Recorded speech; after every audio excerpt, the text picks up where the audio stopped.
लंबे कान वाली जेठानी का ससुराल।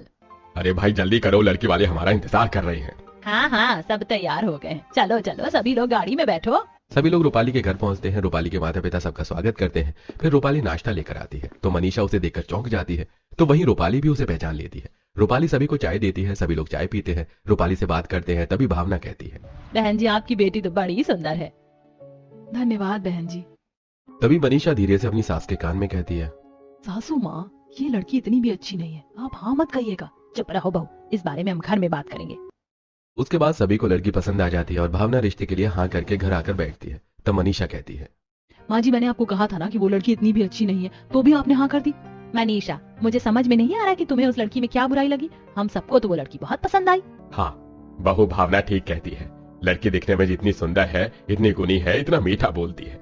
और बाबूजी, उसने खाना भी तो कितना अच्छा बनाया था। मुझे तो भाभी बहुत पसंद आई। और मुझे भी चाची बहुत पसंद आई।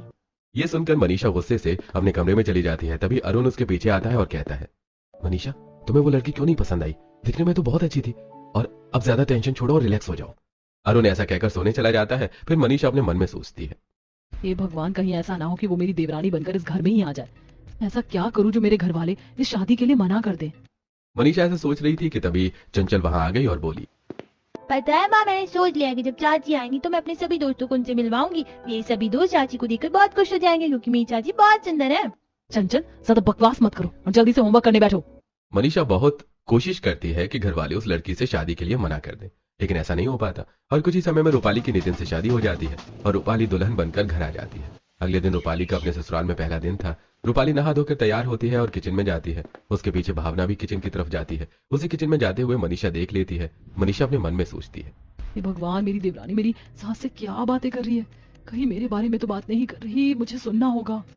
मनीषा धीरे धीरे किचन के किनारे जाती है और छुप कर कान लगाकर उनकी बातें सुनने लगती है। रूपाली बहू, आज तुम खाने में क्या बना रही हो? माँ जी, मैं सोच रही हूँ छोले की सब्जी, पूरी कढ़ी और राजमा के साथ कुछ मीठा भी बना लूं। ठीक है बहू, मनीषा आती होगी, वो तुम्हारी मदद कर देगी। माँ जी, मनीषा जेठानी जी की क्या जरूरत है, मैं खुद ही कर लूंगी। मनीषा रूपाली के मुंह से जैसे ही अपना नाम सुनती है तो वो तुरंत ही सामने आ जाती है और कहती है, मेरी बातें क्यों कर रही हो? मैंने तो कुछ नहीं कहा तुम्हारे बारे में, और तुम हो कि सासू माँ से मेरी बुराई कर रही हो। मनीषा बहू, ये तो क्या बोले जा रही है? तेरे बारे में तो हमारी कोई बात ही नहीं हुई। और जेठानी जी, भला मैं आपकी बुराई क्यों करूंगी? तभी किरण और चंचल वहां आ जाते हैं और किरण कहती है, भाभी, खाने में क्या बना रही हो आज? वैसे आप जो कुछ भी बनाओगी वो बहुत ही अच्छा होगा, मुझे पता है, क्योंकि जब हम आपके घर गए थे ना तो आपने हमें खाना बनाकर खिलाया था। वो खाना बहुत ही स्वादिष्ट था।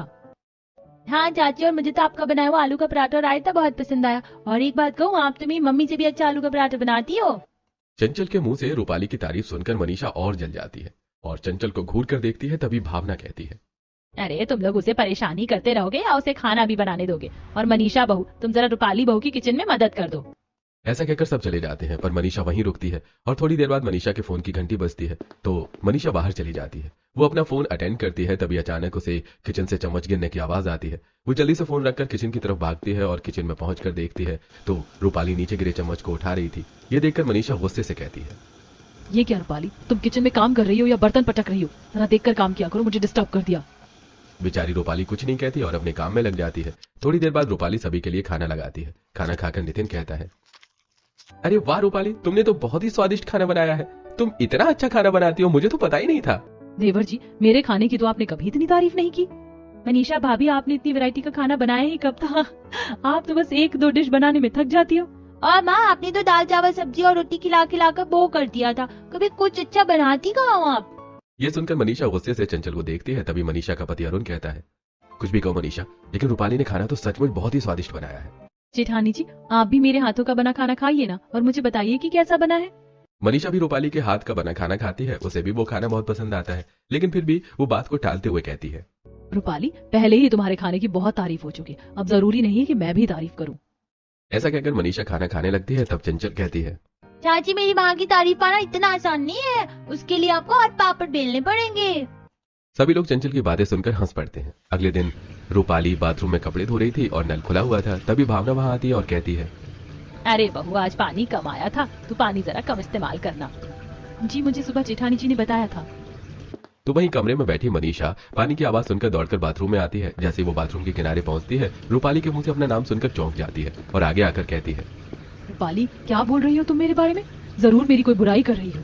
कहीं तुम ये तो नहीं कह रही कि मैंने ज्यादा पानी इस्तेमाल करने के लिए तुम्हें कहा था? जेठानी जी, आप कुछ भी सोचती हैं, मैं ऐसा क्यों कहूंगी भला? बल्कि मैं तो कह रही थी कि छोड़ो, आपसे बताने का कोई फायदा ही नहीं। जब से आई हूँ तब से देख रही हूँ कि आप मेरी हर बात को उल्टा ही समझती हो। तेरा भी बहुत मुंह चलता है, काम काज में इसकी मदद तो कर नहीं सकती और आ जाती है अपने बड़े बड़े कान लेकर सुनने को कि ये किससे क्या बातें कर रही है। भावना की बात सुनकर मनीषा उल्टे पैर वापस लौट जाती है। थोड़ी देर बाद रूपाली छत पर कपड़े फैलाने के लिए जाती है। भावना मनीषा के पास जाकर कहती है, मनीषा, रूपाली कपड़े धोकर छत पर सुखाने गई है, जरा तू भी उसके साथ मदद करवा लेना। जी माँ जी। अब मनीषा दबे पांव छत की तरफ जाती है। उसे लगता है कि रूपाली किसी से बात कर रही है, तो वो सीढ़ियों से कान लगाकर सुनने लगती है। रूपाली पड़ोसन कजरी कहती है, अरे भाभी, आज तो तुमने ढेर सारे कपड़े धो लिए, जरा मनीषा भाभी से भी मदद ले लिया करो, सुना है वो बड़ी कामचोर है। अरे ऐसी कोई बात नहीं है, मनीषा भाभी दूसरे काम देख लेती है तो मैं कपड़े धो लेती हूँ। हे भगवान, इसने तो पड़ोसियों से भी मेरी बुराई करना शुरू कर दी, अभी बताती हूँ इसे। फिर मनीषा छत पर आती है और कहती है, ये क्या रूपाली, तुमने पड़ोसियों से भी मेरी बुराई करना शुरू कर दी? मनीषा भाभी, मैं पड़ोसी से बुराई नहीं कर रही थी और आप मेरी हर बात कान लगाकर क्यों सुनती हो? मनीषा, मैं तुम्हारी बात कान लगाकर सुनने नहीं आई थी, मुझे माँ जी ने तुम्हारी मदद करने के लिए भेजा था। अब चलो जल्दी से कपड़े फैलाकर नीचे चलते हैं। बेचारी रूपाली कुछ नहीं कहती। अब रूपाली मनीषा की छुप छुप कर बातें सुनने और तेज कान से परेशान हो जाती है और वो कमरे में बैठकर अपने पति से कहती है, नितिन, तुम्हारी भाभी कुछ अजीब है। नहीं तो क्यों, क्या हुआ? मैं किसी से भी बात करती हूँ, कहीं भी जाती हूँ, किचन में काम करती हूँ, बाथरूम में काम करती हूँ, वो छुप छुप कर बस यही सुनती रहती है कि मैं किसी से क्या बातें कर रही हूँ। न जाने उनके कान कितने तेज है कि उनको हर बात सुनाई दे जाती है और मुझे बोलने के लिए आ जाती है। मैं तो उनकी इस बात से परेशान हो गई हूँ। रूपाली, भाभी की बात का इतना टेंशन क्या लेना? वैसे अगर ऐसी बात है तो मैं एक बार माँ को बोल दूंगा, वो भाभी को समझा देंगी। अगले दिन रमन और भावना हॉल में बैठे बातें कर रहे थे, तभी नितिन वहां आता है और कहता है, माँ, आप मनीषा भाभी को समझाइए, वो हर वक्त रूपाली की बातें छुप कर क्यों सुनती रहती है? हाँ बेटा, बात तो तू सही कह रहा है, ये तो मैं भी देख रही हूँ। ठीक है, आज उससे बात करूंगी। मैं भी देख रहा हूँ कि जब से रूपाली आई है तब से ही मनीषा और रूपाली की कुछ अच्छी बनती नहीं है। ऐसा करते हैं, आज हम इन दोनों के साथ साथ पूरे परिवार सहित शॉपिंग करने के लिए बाहर चलते हैं। दोनों की शॉपिंग भी हो जाएगी और सबका थोड़ा मन भी बहल जाएगा और हो सकता है कि आपस में दोनों की थोड़ी जम भी जाए। अब सभी लोग शॉपिंग करने के लिए मॉल जाते हैं। भावना कहती है, अनीशा, रूपाली, तुम दोनों अपने अपने लिए सामान देख लो और किरण, जरा तू मेरे साथ कुछ साड़ियाँ और कुछ चीजें पसंद करवा ले। और दादी मेरे लिए खिलौने कौन पसंद करवाएगा? अपनी प्यारी बेटी के लिए खिलौने मैं खुद पसंद करवाऊंगा। चलो हम खिलौने वाले काउंटर पर चलते हैं। सभी अपने अपने सामान देखने लगते हैं। तभी रूपाली की सहेली मीनल उसे मिलती है और वो कहती है, अरे रूपाली, कैसी है तू? शादी के बाद से तो तेरी कोई खबर ही नहीं मिली। मैं तो अच्छी हूँ, तू बता। दूसरी तरफ खड़ी मनीषा अपने मन में सोच रही थी, न जाने ये अपनी सहेली से क्या बात कर रही होगी, चुपचाप से जाकर सुनती हूँ। अब मनीषा दबे पांव रूपाली के पीछे आकर खड़ी होकर सामान देखने लगती है। मीनल कहती है, और बता, ससुराल में सब अच्छा है ना? हाँ यार, बाकी तो सब कुछ अच्छा है, लेकिन बस मैं अपनी जेठानी से बहुत परेशान हूँ, वो चुप चुप कर मेरी बातें सुनती है। ये सुनकर मनीषा बहुत गुस्सा होती है और वो अपने आप से कहती है, अच्छा, तो अपनी सहेली से मेरी बुराइयां हो रही हैं, अभी बताती हूँ। फिर मनीषा उसके सामने आ जाती है और कहती है, क्या कहा रूपाली तुमने कि मैं तुम्हारी बातें कान लगा कर सुनती हूँ? कब देखा तुमने मुझे कान लगा कर बातें सुनते हुए? बेचारी रूपाली अपनी सहेली के सामने घबरा जाती है और कहती है, अरे नहीं नहीं भाभी, मेरा वो मतलब नहीं है, तो बस ये कह रही थी कि भाभी मेरा ध्यान रखती हैं। अच्छा ठीक है रूपाली, मैं चलती हूँ, फिर कभी मिलते हैं।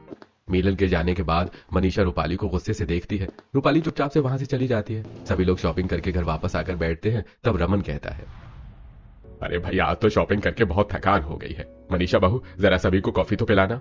और माँ, मेरे लिए गर्म दूध भी बनाना। बाबूजी, मेरे सर में थोड़ा दर्द है तो आप रूपाली को कह दीजिए। वैसे भी रूपाली तो काम करने में बहुत अच्छी है, वो तो झट से कॉफी बना देगी और चंचल तुम्हारी चाची तुम्हारा दूध भी गर्म कर देंगी। ऐसा कहकर मनीषा अपने कमरे में चली जाती है। तब रूपाली कहती है, कोई बात नहीं बाबूजी, मैं सभी के लिए कॉफी बनाकर लेकर आती हूँ और चंचल के लिए गर्म दूध भी लाती हूँ। रूपाली किचन में जाती है और कॉफी बनाने लगती है। अरुण भी किचन की तरफ जाता है। उसे जाते हुए मनीषा देख लेती है और अपने मन में सोचती है, अरुण किचन की तरफ क्यों जा रहे हैं? जरूर रूपाली ने उन्हें मेरी बुराई करने के लिए बुलाया होगा। चुपचाप चलकर सुनती हूँ कि क्या बोल रही हूँ मेरे पति से। मनीषा भी अरुण के पीछे पीछे आती है और किचन के दरवाजे पर छुपकर बातें सुनने लगती है। अरुण रूपाली से कहता है, रूपाली, मेरे लिए कॉफी मत बनाना, बल्कि एक गिलास नींबू पानी बना देना, मेरा जी मचला रहा है। जी मैं अभी बना देती हूँ, आपके नींबू पानी के साथ साथ भाभी के लिए कॉफी भी उनके कमरे में पहुंचा देती हूँ। हाँ, ये ठीक रहेगा। मनीषा रूपाली के मुंह से अपना नाम सुनकर तुरंत ही सामने आकर कहती है, बाकी घर वालों के साथ साथ तुमने अब मेरे पति से भी मेरी बुराई करना शुरू कर दिया। ये क्या कह रही हैं भाभी आप? मैं सब जानती हूँ रूपाली, तुम मुझसे बदला लेना चाहती हो। मनीषा, ये तुम क्या बकवास किए जा रही हो? जैसा तुम सोच रही हो वैसा कुछ भी नहीं है। अब मनीषा अपने कमरे में चली जाती है। ऐसे समय बीत रहा था और मनीषा की छुपकर रूपाली की बातें सुनने की आदत बढ़ती जा रही थी। फिर एक दिन हॉल में बैठे नितिन अपने माता पिता से कहता है, माँ पिताजी, रूपाली का बर्थडे आ रहा है, तो मैं सोच रहा हूँ कि रूपाली के बर्थडे पर एक पार्टी रख लेते हैं और उसमें बाकी मेहमानों के साथ साथ रूपाली के मायके वालों को भी बुला लेते हैं। हाँ हाँ बेटा, जरूर। इसी बहाने रूपाली के घर वालों का आना भी हो जाएगा और हमारे कुछ मेहमान भी आ जाएंगे। तभी चंचल कहती है, और चाची जी मैं भी अपने सभी दोस्तों को बुला लूंगी। हाँ हाँ बेटा, जरूर बुला लेना। नितिन बर्थडे पार्टी की तैयारी करता है। फिर बर्थडे वाली रात नितिन एक केक लेकर आता है और हॉल में रखकर सभी को बुलाकर लेकर आता है। रूपाली केक देखकर बहुत खुश हो जाती है। चंचल कहती है, चाची अब खुश होती रहोगी या केक भी काटोगी? रूपाली केक काटती है और सभी को खिलाती है। फिर रूपाली कहती है, मुझे आप सभी से कुछ कहना है। यह सुनकर मनीषा डर जाती है और अपने मन में सोचती है, ये भगवान, कहीं रूपाली सबको मेरे बारे में बता तो नहीं देगी। और यही सोचकर मनीषा झट से कहती है, वैसे रूपाली काफी रात हो चुकी है और कल तुम्हारी बर्थडे पार्टी है, तो तुम कल ही बात कर लेना। अरे बड़ी बहू, तू बहुत जल्दी में रहती है, जरा रुक तो जा, देखने तो दे कि क्या कह रही है। हाँ बहू बोल, क्या बोल रही थी तू? मैं ये कहना चाहती हूँ कि मेरे चाचा का बेटा है निखिल, उसकी अभी अभी गवर्नमेंट जॉब लगी है। कल की पार्टी में मैं उसे भी इनवाइट करूंगी, आप लोग उससे मिल लीजिएगा। अगर आपको वो लड़का पसंद आता है तो मैं किरण की उससे शादी की बात चलाऊंगी, बहुत अच्छा लड़का है। ये सुनकर मनीषा अपने मन में कहती है, अच्छा तो ये कह रही थी रूपाली, मैं तो कुछ और ही समझी। रूपाली की बात सुनकर सभी घरवाले बहुत खुश हो जाते हैं और रमन कहता है, ये तो बहुत खुशी की बात है और तुमने कुछ सोचा है तो अच्छा ही सोचा होगा। रूपाली के बर्थडे पार्टी के लिए अच्छी सी डेकोरेशन हो चुकी थी, केक भी आ गया था और सभी मेहमान आ चुके थे। रूपाली सबसे हंसकर बातें कर रही थी, तभी निखिल भी वहां आ जाता है। रूपाली सभी लोगों को निखिल से मिलवाती है। निखिल सभी घर वालों को बहुत पसंद आ जाता है। उसके बाद रूपाली बर्थडे शेष और क्राउन पहनकर केक काटती है। सभी लोग तालियां बजाते हैं और फिर सभी साथ मिलकर खाना खाते हैं। मनीषा की नजर पूरे समय रूपाली पर ही रहती है। खाना खाने के बाद जब रूपाली अपनी माँ से बातें करने लगती है, ये देखकर मनीषा अपने मन में कहती है, ये भगवान, माँ बेटी मिलकर कहीं मेरी बुराई ना करे। तभी भावना भी रूपाली के पास आ जाती है और बातें करती है। घबराकर मनीषा रूपाली के पास जाती है। वो सुनती है कि वो भावना मनीषा के बारे में रूपाली से कुछ कह रही थी। रूपाली बहू, जरा भावना से कह दे कि एक बार चेक कर ले कि सभी मेहमानों ने खाना खाया या नहीं। ये आ तो गई मनीषा भाभी, आप खुद कह दीजिए। क्या क्या आप खुद कह दीजिए? वैसे क्या बुराई कर रही हो तुम माँ जी से मेरे बारे में? मनीषा चुप हो जाओ, वो कुछ नहीं कह रही थी। तुम्हें हमेशा ही बातें उल्टी क्यों समझ में आती हैं? चलो यहाँ से। भावना मनीषा को लेकर चली जाती है, लेकिन रूपाली को बहुत गुस्सा आता है। पार्टी खत्म हो जाती है और सभी लोग अपने अपने घर चले जाते हैं। अगले दिन रूपाली सुबह उठती है और किचन में खाना बनाने के लिए चली जाती है। रूपाली खाना बना रही थी, तभी किरण वहां आती है और कहती है, भाभी कल की पार्टी कितनी शानदार थी ना, कितना मजा आया ना, सभी लोग कितने खुश थे। किरण बातें कर रही थी और रूपाली किचन के दरवाजे पर खड़ी सुन रही थी, पर ना ही तो वो किरण को देख रही थी और ना ही तो कोई जवाब दे रही थी। इस पर किरण कहती है, क्या बात है भाभी, आप मेरी बात का कोई जवाब क्यों नहीं दे रही है? इसीलिए किरण, क्योंकि मुझे किसी से कोई बात नहीं करनी, तुम जाओ यहाँ से। रूपाली को किरण की बात बहुत बुरी लगती है। वो वहां से सीधा कमरे में बैठी अपनी माँ के पास आती है और सारी बातें बताती है। ये सुनकर उसके पिताजी कहते हैं, अरे बेटा, वो बहुत थक गई होगी, कल इतना सारा काम था। अगर थोड़ा शांत रहना चाहती है तो रहने दो उसे।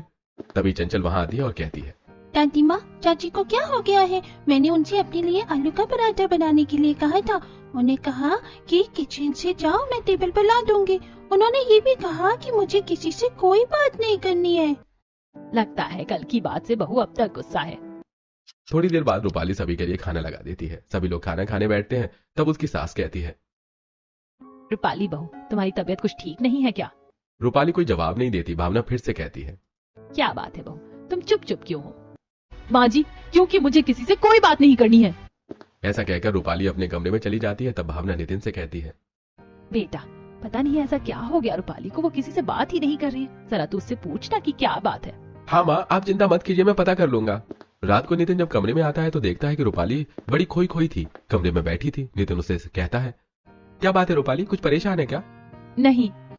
लेकिन नितिन के बार बार पूछने पर रूपाली नितिन पर बरस पड़ती है और कहती है, कभी कभी तो मुझे ऐसा लगता है कि मैंने किसी गलत जगह पर शादी कर ली। तुम्हारी भाभी हर वक्त मेरी बातों पर कान लगाए रखती है। ना मैं किसी से बात कर सकती हूँ, ना मैं किसी के साथ हंस सकती हूँ, ना ही मैं किसी के साथ अकेले में समय बिता सकती हूँ, क्योंकि मुझे अपने एक एक मिनट का हिसाब अपनी जेठानी को देना पड़ता है। और सबसे मुश्किल बात यह है कि किसी को इस बात का यकीन ही नहीं होता कि वो मेरी बातों पर हरदम कान लगा कर रखती है।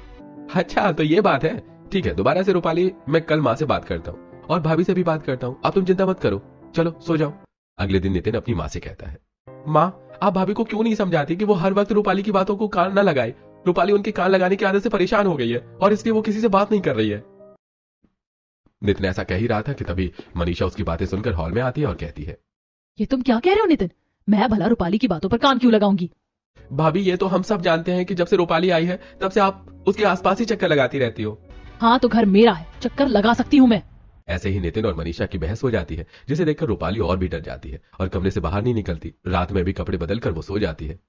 अगले दिन रूपाली फोन पर बात कर रही थी, तभी अचानक से वो देखती है कि उसकी जेठानी के दोनों कान उसके पीछे ही हैं, लेकिन सिर्फ कान ही खड़े हैं, उसकी जेठानी वहां नहीं है। ये देखकर रूपाली जोर से चिल्लाती है। तभी उसकी सास और उसका पति भी वहां आ जाते हैं और कहते हैं, क्या हुआ बहू, इतनी जोर से क्यों चिल्ला रही हो? नितिन, माँ जी देखिए ना, जेठानी जी के कान मेरे कमरे में हैं। उन्होंने अपने कानों को मेरी बातें सुनने के लिए भेजा है। भावना और नितिन भी देखते हैं कि वहां मनीषा के लंबे कान थे। भावना मनीषा को आवाज देती है। मनीषा वहां आती है तो उसके कान वापस मनीषा के चेहरे पर चिपक जाते हैं। फिर भावना कहती है, ये क्या मनीषा बहू, अब तुम रूपाली के कमरे में नहीं आ पा रही हो तो बातें सुनने के लिए तुमने अपने कानों को भेज दिया है? हाँ भाभी, ये अच्छी बात नहीं है। अरे आप लोग कितना बोलोगे अब? मेरे कान मैंने वापस तो ले लिए ना। ऐसा कहकर मनीषा वहां से चली जाती है। तब रूपाली कहती है, आप लोगों को यकीन हो गया ना कि भाभी हर वक्त मेरी बातें ही सुनती रहती है। मुझे तो वो कोई भूत प्रेत लगती है जो अपने कान निकाल कर मेरे पीछे लगा देती है। मुझे भाभी से बहुत डर लगने लगा है। ठीक है बहू, अब हमने मनीषा को डांट दिया है, वो कुछ नहीं करेगी। थोड़ी देर बाद कचरा वाला आ जाता है। तब रूपाली कचरा डालने के लिए बाहर आती है। रूपाली कचरा गाड़ी में कचरा डालती है। तभी वहां उसकी पड़ोसन कजरी मिलती है और कहती है, और रूपाली भाभी कैसी हो? हाँ मैं तो अच्छी हूँ, तुम बताओ। तभी कजरी कहती है, रूपाली भाभी, मनीषा भाभी के कान यहाँ आपके पीछे खड़े हैं।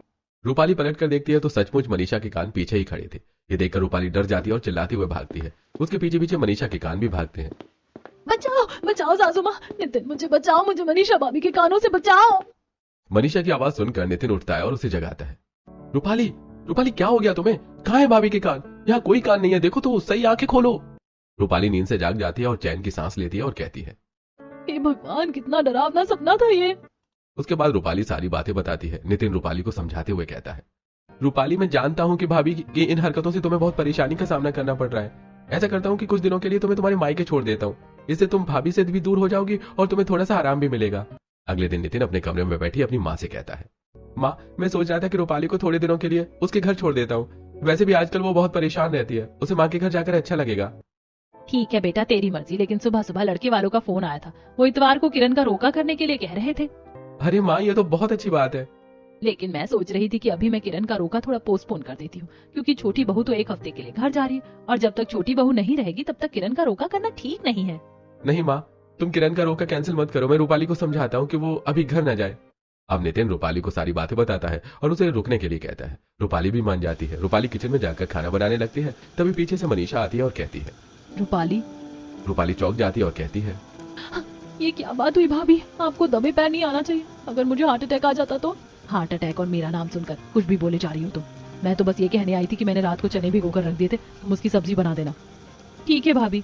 उसके बाद मनीषा वहां से चली जाती है। तभी किरण वहां आती है और रूपाली से कहती है, आपको पता है भाभी, मुझे आज मार्केट में आपकी एक सहेली मिली थी मीनल। उसने मुझे पहचान लिया था तो हम दोनों ने साथ में बातें करते हुए सब्जी खरीदी। वो बता रही थी कि आप और मनीषा भाभी कॉलेज की फ्रेंड है। आपने कभी इस बारे में हमें बताया नहीं। हाँ हाँ किरण, मीनल सही कह रही थी, पर इसमें बताने जैसा कुछ नहीं था, इसलिए मैंने नहीं बताया। वैसे रूपाली भाभी, आप दोनों में से पढ़ाई में कौन तेज था कॉलेज में? मैं। वैसे भाभी, मनीषा भाभी कॉलेज में भी इतनी ही नकचड़ी थी क्या जितनी अभी है? ये सुनकर पीछे खड़ी मनीषा सामने आ जाती है और कहती है, किरण उससे क्या पूछ रही हो? मुझसे पूछो। मैं जितनी भी नकचिड़ी थी लेकिन तुमसे तो कम ही थी। और रूपाली, तुम्हें शर्म नहीं आती मेरे पीछे मेरी इस तरह से बुराइयां करते हुए? लेकिन भाभी, मैंने तो आपकी कोई बुराई नहीं की, बल्कि मैं तो, मुझे सब पता है। तुम यही चाहती हो ना कि कॉलेज की हर बात मेरे ससुराल वालों को पता चल जाए और वो लोग मुझसे नफरत करना शुरू कर दे। मनीषा भाभी, आप गलत समझ रही हैं, ऐसा कुछ नहीं है। और भला मैं क्यों चाहूंगी कि आपके ससुराल वाले आपसे नफरत करें? ये अच्छा बनने की एक्टिंग ना कम से कम मुझसे तो मत करो रूपाली। ठीक है, कर लो तुम्हें जो करना है। ऐसा कहकर मनीषा वहां से चली जाती है। अब इतवार आ जाता है जिस दिन निखिल और किरण का रोका होता है। रोके की पार्टी शुरू हो चुकी थी। सभी मेहमान आ चुके थे। निखिल और उसके घर वाले भी आ चुके थे। रूपाली बहुत खुश थी। तभी रूपाली की सहेली मीनल भी वहां आ जाती है। मीनल रूपाली के पास आती है और कहती है, कैसी है तू रूपाली? अच्छी हूँ यार। रूपाली, फिर तेरी जेठानी ने तुझे परेशान करना बंद किया या नहीं? नहीं यार, तू अपने ससुराल वालों को मनीषा के बारे में सारी बात क्यों नहीं बता देती? नहीं यार, वो जैसी भी है हमारी कॉलेज फ्रेंड है और कॉलेज की बातें कॉलेज में ही खत्म हो जाए तो अच्छा है। तो क्या तूने अपने ससुराल वालों को इसके बारे में आज तक कुछ भी नहीं बताया? नहीं, और ना ही बताना चाहती हूँ। और तू भी चुप रहना। मेरी जेठानी जैसी भी है वो मेरी जेठानी है और मैं उसकी बहुत इज्जत करती हूँ। यार तू तो सच में बहुत अच्छी। काश मनीषा भी ये बात समझ पाती। अच्छा, तारीफ बहुत हो गई, चल अब खाना खा लेते हैं। वे लोग खाना खाने चले जाते हैं, लेकिन उनके पीछे खड़ी मनीषा को अपने आप पर बहुत गुस्सा आ रहा था। मनीषा उनकी बातें सुनकर अपने आप से कहती है, शर्म आनी चाहिए मुझे अपने आप पर। अपनी दोस्त के बारे में मैं इतना बुरा कैसे सोच सकती हूँ। मुझे उससे माफी मांगनी चाहिए। अब मनीषा रूपाली के पास जाती है और कहती है, रूपाली, मैं तुमसे माफी मांगने आई हूँ। माफी? लेकिन किस बात के लिए? मैं तुम्हें हमेशा ही गलत समझती रही। मुझे लगा कि अनिमेश के साथ कॉलेज में मेरा अफेयर था। ये बात तुम मेरे ससुराल वालों को बता दोगी और फिर मेरे ससुराल वाले मुझसे नफरत करने लगेंगे। इसीलिए मैं हमेशा ही छुपकर तुम्हारी बातें सुनने की कोशिश किया करती थी, पर मुझे ये एहसास नहीं था कि तुम इन सबसे इतना डिस्टर्ब हो सकती हो। प्लीज मुझे माफ कर दो। मनीषा भाभी, कॉलेज की बातें कॉलेज में खत्म हो गई है। आप भी उन सब बातों को बुरा सपना समझकर भूल जाइए। रूपाली और मनीषा आपस में हंस हंसकर बहुत सारी बातें करते हैं और उनके सारे ससुराल वाले उन्हें देखकर हैरान थे। किसी को समझ में नहीं आता कि थोड़ी देर में ऐसा क्या हो गया जो इन दोनों की इतनी अच्छी बनने लगी थी। दोनों साथ साथ मेहमानों का ख्याल रखती हैं, सभी को खाना खिलाती हैं और अपने परिवार वालों के साथ मिलकर रोके की रस्म पूरी करती हैं। किरण भी यह देखकर बहुत खुश थी। तभी चंचल वहां आती है और कहती है, देख रही हो किरण बुआ, माँ और चाची की दोस्ती हो गई है। और इस तरह किरण का रोका संपन्न होता है और सभी लोग खुशी खुशी एक साथ मिलकर रहने लगते हैं।